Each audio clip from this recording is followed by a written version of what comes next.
హల్లెలూయా. దేవునికి స్తోత్రం. మీకు అందరికీ కూడా నా యొక్క శుభాభివందనాలు తెలియజేస్తున్నాను. ప్రియ దేవుని సంగమ, అనుదిన ఆత్మీయ ఆహారముగా ఈరోజు దేవుని యొక్క వాక్కు, మాట వినకపోవడం వల్ల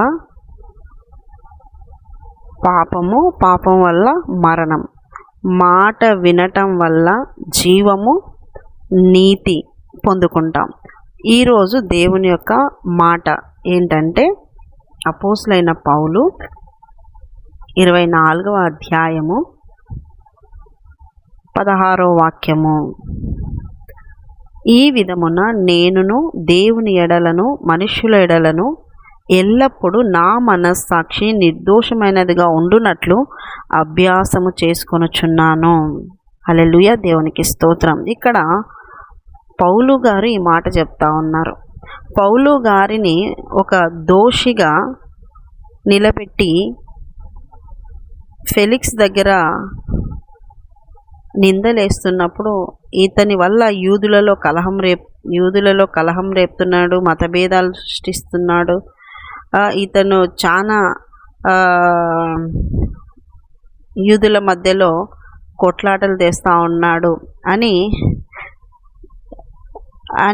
ఈ యొక్క ఫెలిక్స్కి కంప్లైంట్ ఇస్తూ ఉన్నారనమాట. కంప్లైంట్ ఇచ్చినప్పుడు అన్నీ చెప్తారు వాళ్ళు పౌలు మీద, ఏమేమో చెప్తారు. అయితే ఫెలిక్స్ కూడా మరి పౌలు వైపు చూసి, నువ్వు కూడా చెప్పు, నువ్వు ఏం, వాళ్ళు చెప్పిన వాటిని వాళ్ళు నీ మీద నేరస్థాపన చేస్తున్నారు కదా, మరి నువ్వేం చెప్పుకుంటావు అన్నప్పుడు ఆయన చెప్తున్న మాట ఏంటంటే, నేను అట్లా ఏమి కూడా నేను అల్లరి చేయలేదు, కలహం రేపలేదు, అసలు నేను గుంపుగా ఎవరిని గుంపు చేసి నేను వాళ్ళకి చెప్పలేదు.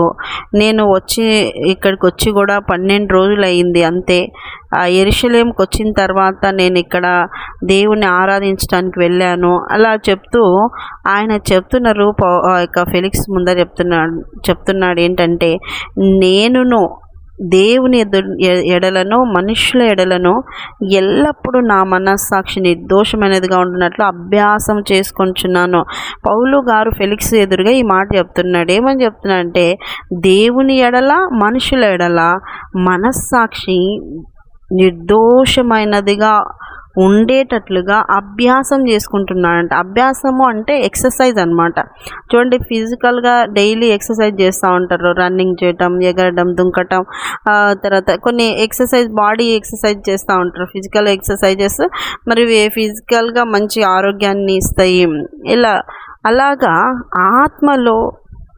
ఆత్మలో నిర్దోషముగా జీవించటానికి అభ్యాసం చేస్తున్నాడంట. పౌలు గారు చెప్పుకుంటున్నారు, నేను అభ్యాసం చేసుకొంచున్నా. మనస్సాక్షి నిర్దోషంగా పెట్టుకోవాలి. అది దేవుని ఎదుటను మనుషుల ఎదుటను. ఎందుకంటే మనుషులు కూడా సాక్ష్యం చెప్తారు. దేవుని ఎదుట మనం నిలబడినప్పుడు దేవుడు కూడా మన విషయంలో సాక్ష్యం చెప్పాలి. మోషే విషయంలో సాక్ష్యం చెప్పినారు దేవుడు, అబ్రహాం విషయంలో సాక్ష్యం చెప్పినారు. ఇలాగా చాలామంది గురించి దేవుడు సాక్ష్యంగా చెప్పినప్పుడు నీ గురించి కూడా ఆయన సాక్ష్యం చెప్పాలి.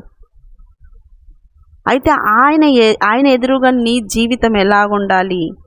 నీ మనస్సాక్షి నిర్దోషమైనదిగా ఉండాలంట. నిర్దోషమైనదిగా పౌలు గారే అభ్యాసం చేసుకుంటున్నారంట. అంటే ఒక్క రోజుతో వచ్చేది కాదు, డైలీ నువ్వు అదొక ప్రాక్టీస్గా చేస్తూనే ఉండాలి.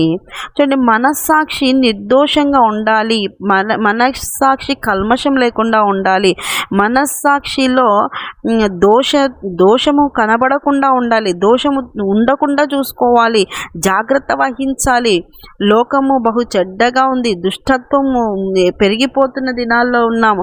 అయితే మరి మనస్సాక్షి కల్మషం కాకుండా మనస్సాక్షి నిర్దోషమైనదిగా ఉండాలి, దోషము కాకుండా నిర్దోషమైనదిగా ఉండాలి. అంటే మరి పౌలు రోజు అభ్యాసం చేస్తూ ఉన్నాడంట. మరి దేవుడు యేసుక్రీస్తు వారు రక్తము కార్చినారు. ఆ పరిశుద్ధ పవిత్రమైన రక్తము మనస్సాక్షిని శుద్ధి చేస్తూ వస్తుంది. హల్లెలూయా. చూడండి, హెబ్రీలకు రాసిన పత్రిక 9వ అధ్యాయము 14వ వాక్యం మనం చదివినట్లయితే, నిత్యుడగు ఆత్మ ద్వారా తన్ను తాను దేవునికి నిర్దోషినిగా అర్పించుకొనిన క్రీస్తు యొక్క రక్తము నిర్జీవ క్రియలను విడిచి జీవము గల దేవుని సేవించుటకు మీ మనస్సాక్షిని ఎంతో ఎక్కువగా శుద్ధి చేయును. అభ్యాసము చేస్తున్నాడు.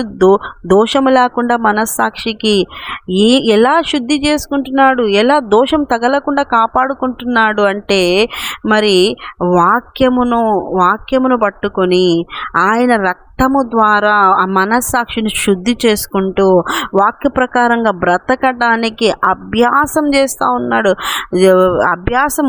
అభ్యాసం చేస్తూ ఉన్నాడు. డైలీ పోరాడుతూ ఉన్నాడు. నిజమే ప్రియులారా, మరి రోజు ఒక పోరాటము జరుగుతూ ఉంటుంది.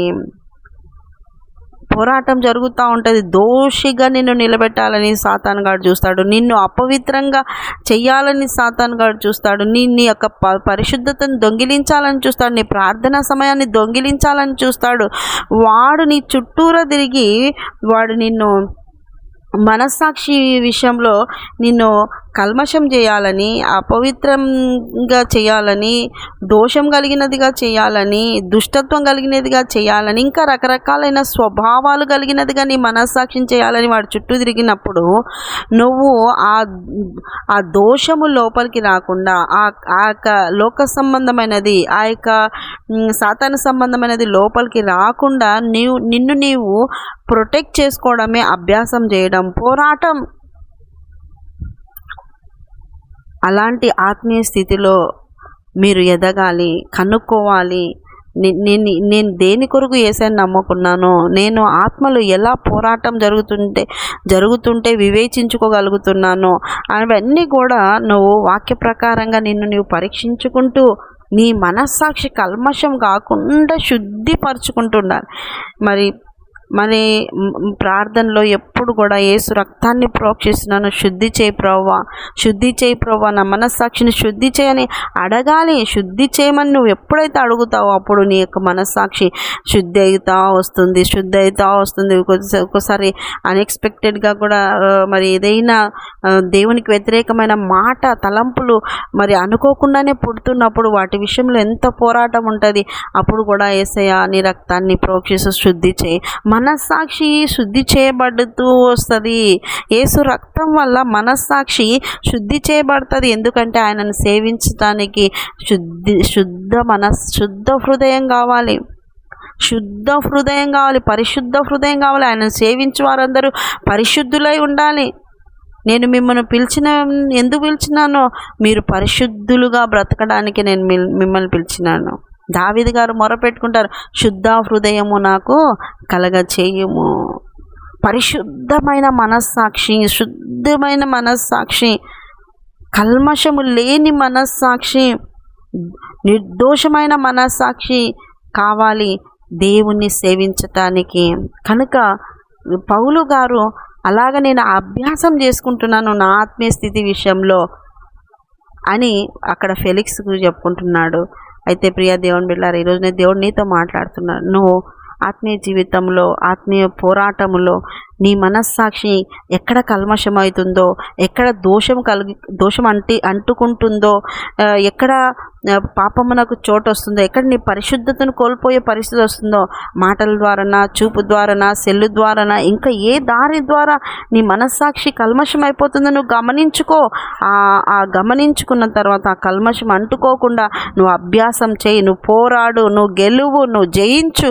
అప్పుడు దేవుని సేవించటానికి నువ్వు ఇంకా దగ్గర అవుతావు. ఇంకా దేవుని సేవించే విషయంలో నువ్వు దేవుని యొక్క మహిమను పొందుకునే విషయంలో, నువ్వు దేవుని యొద్ద నుండి మెప్పును పొందుకునే విషయంలో నీకు దేవుడు సహాయం చేస్తాడు. ప్రియ దేవుని బిడ్డలారా, దేవునికి సమీపంగా ఉండండి. దేవునికి సమీపంగా ఉండి మనస్సాక్షిని ఎప్పటికప్పుడు శుద్ధి చేసుకుంటూ ప్రభు కొరకు బ్రతుకుతూ లోకము అశాశ్వతమని ఎరిగి రాకడకు సిద్ధపడుదురుగాక. దేవుడు మళ్ళీ దీవించునుగాక. చిన్న ప్రార్థన చేసుకునే నీకు వందనాలు. విన్నవారిని దీవించండి. మనస్సాక్షిని శుద్ధి చేసుకునే హృదయాలు దయచేయమని ప్రార్థిస్తున్నాం. అయ్యా, మనస్సాక్షిని శుద్ధి చేసుకునేటువంటి తలంపులు రావాలి. మనస్సాక్షి ఎప్పుడు అపవిత్రతకు లోన లోనవుతుందో గమనించుకొని మరి నేను అపవిత్రపరచబడకుండా పోరాడి గెలిచే కృపను విన్నవారికి అందరికీ దయచేయమని యేసు పరిశుద్ధ నామములో అడుగుతున్నాం మా తండ్రి. Amen, amen, amen. యేసు రక్తమే జయం, సిలువ రక్తమే జయం. ప్రవేశనామానికి సంపూర్ణ విజయం కలుగునుగాక. Amen, amen, amen. Good morning. Praise Lord. దేవుడు మళ్ళీ దీవించునుగాక. ఆమెన్.